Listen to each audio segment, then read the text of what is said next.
세 번째 키워드는 정부의 고백입니다. 어제 기획재정부가 장기 재정 전망 결과를 발표했습니다.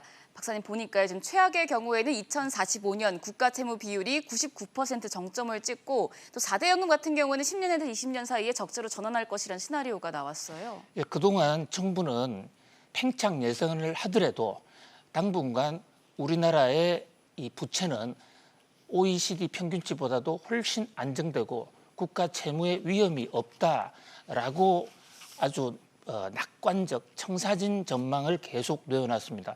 그런데 어저께 느닷없이 기획재정부가 우리나라가 2045년이 되면 국채 비율이 국가 채무의 비율이 GDP의 99%까지 치솟는다. 지금의 2배 반 정도로 올라간다라고 고백을 했어요. 네. 자, 근데 왜 기재부가 이런 고백을 하게 됐는가? 우리나라 국가재정법에 2015년에 만들어진 국가재정법에 5년마다 한 번씩 정부는 이 5년 단위의 장기 재정 수지를 확정을 해서 국회에 보고하도록 돼 있어요. 그렇게 통계를 뽑다 보니까 그동안의 낙관적 전망과는 다른 비관적 전망, 그러니까 2045년에 이 재정 적자가 국가 채무 규모가 99%까지 올라간다. 또 국민연금은 2041년에 적자가 되고 2056년에 파탄이 된다. 사학연금 2019년에 파탄이 된다. 그밖에 군인연금, 공무원연금 이미 적자입니다만 이것도 그 적자 규모가 훨씬 커질 것이다. 국가 재정에 대한 비상등 경고를 했는데요. 자, 그런데 사실 이 내용을 찬찬히 들여다보면 저뿐만 아니라 많은 이코노미스트들이 이 전망도 아주 날조됐다 이렇게 보고 있습니다. 그럼 이 전망도 좀 낙관적이라고 보시는 건가요? 낙관이라기보다도 한 걸음 더 나아가서 엉터리 어떤 일부러 조작한 흔적이 많다라는 것이죠.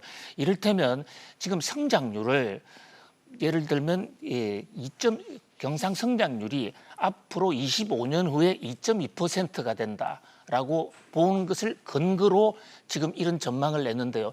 과연 25년 이후에 성장률이 2% 이상, 경상 성장률 2.2%, 실질 성장률 1.5%를 달성할 수 있느냐? 네. 지금 인구가 빠른 속도로 줄어들고 있습니다.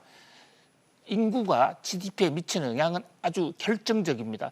그밖에 우리나라의 이 생산 효율도 지금 계속해서 떨어지고 있고 우리가 일본 같은 나라에서 보듯이 계속적인 마이너스 성장을 보고 있지 않습니까? 예. 그런데 그런 높은 성장률 또 저출산이 고출산으로 바뀔 것이다. 또는 해외에서 많은 노동력이 유입될 것이다는 이런 전망까지 잔뜩 늘어나서 포장을 해놨단 말이죠. 자, 전망을 우리 국가재정법상 엉터리 전망을 해도 처벌할 수는 없습니다. 그리고 그것이 엉터리인지 아닌지 알 길도 사실은 없어요.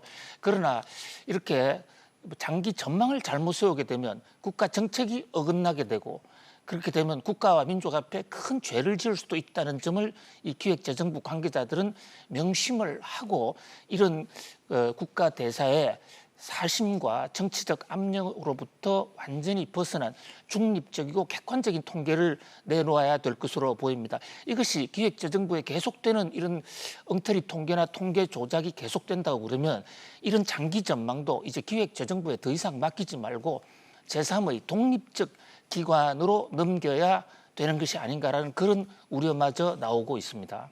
네, 그럼 계속해서 다음 키워드로 넘어가 보겠습니다.